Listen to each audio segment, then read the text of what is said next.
Hey, welcome back to Common Sense OT Security, where we discuss OT security topics through the lens of common sense, which is often very refreshing. So today we'll talk about the biggest OT security risk. I would imagine that all of you have some ideas what that would be. And just think about it for a second, to just maybe write it down on a piece of paper what you believe is the biggest risk, and then we'll put that in the context of what we have seen recently in a Twitter poll that I ran, where I asked that same question: what is the biggest OT security risk? And I presented three alternatives. First, manipulation of process variables. Second was ransomware. And third was active asset discovery. And as you may guess, depending on how deep you are in your OT security journey, I just threw that in as a pirate, because, just to identify those who are a little bit less experienced in their learning about OT security and risk. So just to get that out of the way, active asset discovery in OT is not an OT security risk, if only for the reason that it doesn't have anything to do with security. Security always implies a threat, a malicious actor, a malicious activity. And if you do active asset discovery in the interest of arriving at a comprehensive OT asset inventory, then that's certainly not malicious. So that is benign. And we may get back to that later, because, it's still a shame that so many people, and even 15%, that's a very high number, that they're under the impression, oh, no, that's the worst. That's even worse than malicious manipulation of process variables. So, but anyhow, let's get to the core of this. I have to say I was a bit surprised, and I was not because of the active asset discovery thing, but mostly because of the manipulation of process variables, that this would get the highest rank. And I would imagine that some of you will think, well, Ralph, what are you saying? This is where the huge consequence will occur. Excuse me. Because this is where disaster can strike, when a malicious actor totally messes up your process, and then explosions and death will result. Keep that. I just keep this hanging there for a second. And then we have ransomware. 40%. Apparently the community is aware of the ransomware threat. But now let's take a step back and think about what risk actually means. So risk is not all about cost of consequence. And this is something where I believe the community in recent years has veered a little bit off, because we were so obsessed with cost of consequence, with the disastrous things that could happen in a really sophisticated OT cyber attack, that we might have lost track a little bit. So, and don't get me wrong. So this was driven by people like my friend Dale Peterson, focus on cost of consequence. The INL activities around, engineering, cyber security, informed engineering, stuff like that. So there are a couple of approaches in that direction. And don't blame me that I'm downplaying the cost of consequence, because I showed you the most disastrous consequence. I showed you years ago one scenario how you can blow up a nuclear power plant with a cyber attack. So I'm guilty as well in that sense. But the point is that, getting back to risk, cost of consequence is only one dimension of risk, and the other is likelihood. Yeah. I know what you're going to say, but we had so many OT attacks on the record. Wait a second, how many? How many do we have on the record, especially where there was a manipulation of process variables? And we will discuss this over and over again over the coming months and years. Look at any of these lists, like of important OT cyber attacks. And that list usually contains, I don't know, between 5 and maybe 12 entries, half of which are actually ransomware attacks. And so the actual cyber attacks that did involve manipulation of process variables, you can count them on one hand. And hear me out. So don't think, no, that's wrong. There was so many more. But now let's go to ransomware. And let me ask you a very simple question. What did we see over the last couple of years? Was it 5 or 10? No, it was hundreds, if not thousands. Hundreds or thousands of ransomware attacks, including industrial asset owners, that have been successfully executed. Whereas when it comes to malicious manipulation of process variables, handful. That's it. So I want to make you aware of a substantial persuasion problem that the OT security community has. With the rise of ransomware attacks, it is becoming more and more evident to the market, to the asset owners, to the public at large, that actual malicious manipulation of process variables are extremely rare. And even if it would be hundreds on the record since the beginning of time, it would still be extremely rare when compared to ransomware attacks, my friends. That's the point. That is the point that people become aware of. And it doesn't help if you then say, oh, but there were, oh, you look at all these threat actors and the malicious malware, you know, that we have found samples, we have the pipe dream. Yeah, but the pipe dream apparently was never used in real life. So that is becoming a thing. And it doesn't add credibility to the OT security community when you keep hammering this point, you know, with the cost of consequence, etc., because that is only one dimension of risk, my friends.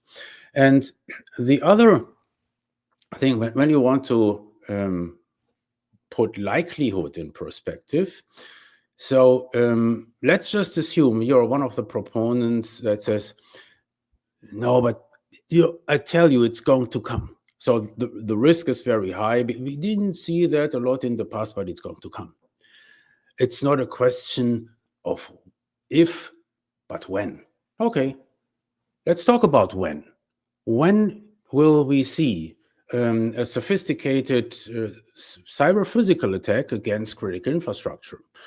So if you are in that camp, it's not a question of if, but rather than when. This is the question that you must answer. Otherwise, you're not a credible player. So this is something that many people are unaware of. The concept of risk is a predictive concept. It involves likelihood, and it also involves a time frame. Because certainly I could make the point, oh, it's guaranteed that we will see a cyber-physical attack against critical infrastructure within the next 100 years. Probably many people would say, oh, I agree, that's more or less guaranteed. You know? But what about this year? What about next year? And I pointed that out in a previous episode. Many of those who actually attached a number to their prediction, they failed. That was discussed recently on LinkedIn, and it's just it's one of the foundational requirements if you want to be taken seriously when you discuss OT cyber risk. And he says, no. So this is a very high risk because we are going to see it. When? Tell me when. Because other than if you just leave that open, that's not a credible argument. And then the beauty of that is, so if you actually slap a number on it, well, you can be proven right or wrong. I was proven wrong back in the days, 2010, 2011, after Stuxnet, when I predicted we were going to see a significant, sophisticated cyber physical attack against US critical infrastructure within the next 5 years. So that was 15 years ago, and we didn't see that. And therefore, guess what? I changed my mind. And so my whole position did change a lot. And this is reflected in my video, the Stuxnet story at the end, which, if you haven't seen it yet, I just recommend that you watch that video, because it will maybe help to explain why I think that whole risk and threat scenario has changed and what we should do about that. But so I know what's going to come once more. No, you're downplaying the risk. No, I'm not. I'm not downplaying the risk. So let's go. Let's get back to the poll and let's look at ransomware. As you know, we have seen hundreds of ransomware attacks in recent history. I would just allege, I don't have the actual numbers, but I would allege that in 2025, we will see many hundred new ransomware attacks. And why is that on the rise? Well, I can give you one reason. These attacks are so much easier to pull off than a manipulation of process variables, than an actual cyber physical attack. They are so much easier, and there is a clear business model behind those ransomware attacks, meaning, well, usually you do these attacks in the interest of making money. And there are some outliers where they might be executed for political reasons, but usually it's about just extorting the victim and then be happy with the ransom that you collected and then move on. And usually, different from what you hear, these attacks are not targeted, they are opportunistic. So the business model of ransomware implies that you're not interested in a particular target. You most likely don't have any beef with the operators of the Continental Pipeline. You just don't care. You don't want to specifically target that hospital. It just happens to be caught in the net because they failed to do a decent job with their cybersecurity. So this is how that happens. Opportunistic attacks. The attackers are not interested in specific targets. They are interested in as many infiltrations as possible because that makes them more money. As simple as that. And therefore, we are going to see this continuing until asset owners actually step up their cybersecurity game. And now let's get back to the manipulation of process variables. The other thing that I want to point out here is how can you actually pull this off? And so my point is, it's actually rather difficult. Right? So if you want to mess up a process by manipulating process variables, it's actually not that simple. How would you do that? Well, you have to manipulate the controller in some manner, the PLC usually, right? And there are basically two ways how you could achieve that. You can either try to load rogue ladder logic on the PLC, hoping that nobody will notice, or there is another hack. So you can just totally kick the legitimate ladder logic off. In technical terms, if you think about Siemens controllers, you delete OB1. What, you didn't know that is possible? Yeah, just check the manual, check it out. And So this is how you could pull that off. And when you have deleted the main executive, then you can just mess around with the outputs. Sorry to tell you this. So that would be another way. And approaching it this way, which is like the simple route to manipulating a process, you then could just manipulate those outputs at random, for example, and be pretty much sure that this will result in chaos at the asset owner. However, why would you want to go all the way? So there is a much lower hanging fruit, and that is simple disruption. And this is what we have seen a lot of times, or that what has been discussed many times. Well, you just try to get the PLC, as an example, in error state or in a stop state. And then, that is very simple to do, but you will not accomplish much. So my point is, it's actually rather difficult to go for specific process manipulations. That requires a lot of work. And guess what? It appears like the hackers aren't so super laborious. They might just be interested in clout or in making money by pulling off ransomware attacks. So that is the big difference. But there is another aspect. So let's just say you are actually interested in those more elaborate cyber-physical attacks. How do you get to the PLC in the first place? Well, I know some of you might say, well, we have seen that, infiltration via the internet. There was this recent case study where some malware, some threat actors infiltrated gas stations in Israel. And they try to disrupt the critical infrastructure, etc., etc. And if you want to know my opinion, that's just plain and simple BS. Because first of all, if as an asset owner you are dumb enough to put your PLC on the public internet, well, probably one could say you deserve to get hacked.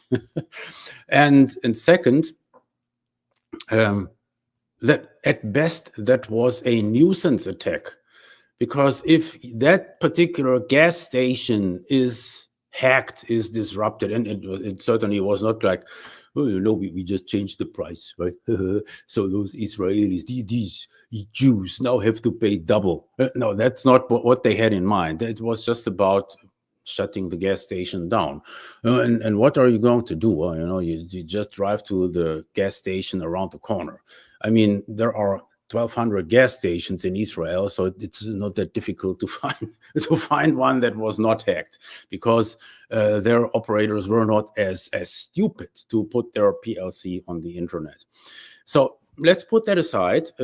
If that is your problem, that you put your PLC on the internet, I cannot help you. So and nobody can help you, right? So that is in 2025. That is pretty much something that is outside the realm of OT security. It's more in the realm of due care, right? So that is not what we were discussing here. For the more sophisticated cyber-physical attacks, where you would then be able to manipulate process variables, how do you get there? You often hear about these proof of concepts from various hackers that present their findings at conferences, and then you have the good people at the research teams or the threat detection vendors, and they regularly come out with new vulnerabilities, and here's how that can be hacked in this and that manner. Yeah, they may be right, but I mean, since when do we know that controllers are extremely simple to manipulate? Since I tell you, since when? Since the beginning of factory automation. So we know that since the 90s. This is how I got into OT security back in the 90s. So, wait a second, when you go from point to point to Ethernet, there is a problem. So that is a well-known fact. The if you already enjoy access to a PLC, well, then things are easy. The question is, what makes it difficult is to get to that point. And now here it gets really interesting, my friends. You are going to need PCs. You're going to need Windows PCs as a staging server of some sorts, right? Without your Windows PC in the middle, you're lost, except for that outlier scenario where the asset owner was stupid enough to actually put that PLC on the public internet. So, and now what do we make of that? We would think, well, it looks like those Windows PCs are pretty important from a security angle, because first we have to face the risk of ransomware, and second, if we are concerned about manipulations of PLCs, then they are also important as infiltration points, as staging servers, etc. So that's clear as day. And then one would probably consider, well, we really should focus on those Windows PCs for improving our security posture. That would be a good idea to do. And what are you going to find? Those Windows boxes are a nightmare. The typical Windows PC in OT is a security nightmare. And most people know about this. So they're running outdated operating system versions. They probably don't run antivirus because some engineer experienced, my SCADA software doesn't work properly with the antivirus on, right? So I just turn it off. They run outdated versions of Microsoft Office, of web browsers. So they're just plagued with thousands of vulnerabilities, and that is not figuratively speaking, that's literally. So on the average PC in an OT environment, you will find thousands of vulnerabilities. That's a fact. If you think I'm bullshitting here, no, you can check this out. We have a new service that allows you to check this rather quickly. You do your Windows discovery. I'll get to that in a second. You upload your discovery file, and then you get an Excel file with a list of all your vulnerabilities. So all good reasons why you should focus on your Windows boxes, and that should be high on your priority list. And now when you then consider, well, they scared me. That Ralph guy, he scared me. I should probably take action now and take a closer look at my Windows PCs. Then I tell you how simple that can be done. So as it happens, I need to turn this into some kind of marketing pitch here, because you also have to make money. As it happens, you can download a free software.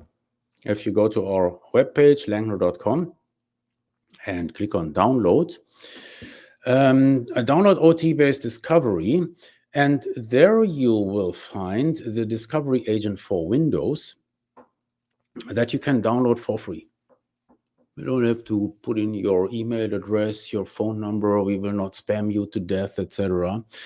And let me briefly show you what that agent will tell you right away. It will show you all the device details. It will show you the installed software along with version, along with the timestamp when the software was last executed. It will show you the state of the antivirus, any shared folders, and the data flow. And certainly this is super important, because you would see right away, this PC is talking to the public internet. And you also along with those protocols. Okay, so this is what you can download for free, install on your Windows boxes, and then if you want to go all the way, you can export the results.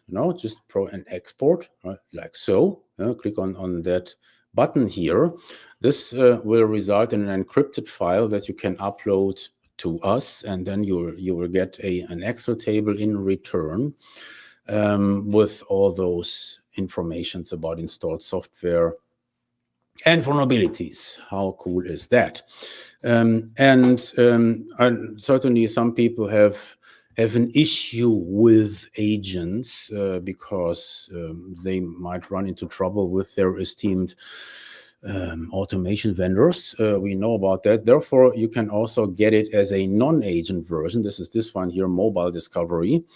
So this is something that you can run from a USB stick, so your automation vendor will never know about it, and you're not violating the agreements, etc. And the only difference is that this guy here will not be able to show you the data flow. So for the data flow, certainly we need to continuously monitor what's going on. And then finally, there is the network discovery. This requires you to actually enter your identity details.